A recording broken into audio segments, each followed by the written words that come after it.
Business Bites, powered by Sagicor. Hello, I'm Andrew Laidley with your Business Bites. New information is coming to the fore suggesting that cryptocurrency could rescue Russia from some of the economic sanctions being rolled out by Western allies over its invasion of neighboring Ukraine. The New York Times is reporting that Russian companies have many cryptocurrency tools at their disposal, which they aim to use to evade sanctions, including a so-called digital ruble and ransomware. On Thursday, the Joe Biden administration in the U.S. enacted fresh sanctions on Russia, followed by other allies aiming to thwart its access to foreign capital.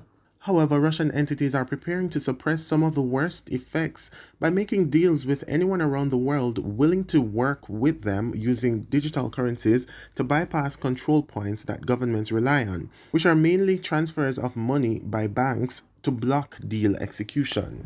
There are more signs that inflation-weary consumers are likely to experience red-hot prices in the coming weeks as a result of Russia's invasion of Ukraine. Beyond its tragic human toll, the conflict looks set to send prices even higher at gasoline pumps and grocery stores around the world, including here in Jamaica. Russia and Ukraine are major producers not only of energy but also grains and various other commodities. On Thursday, U.S. wheat and corn futures rose by their daily trading limits, while soybeans scaled the highest since 2012 as Russian forces fired missiles at Ukraine and landed troops on its south coast, exacerbating worries over global supplies. And those are your Business Bites. I'm Andrew Laidley. Business Bites, powered by Sagicor.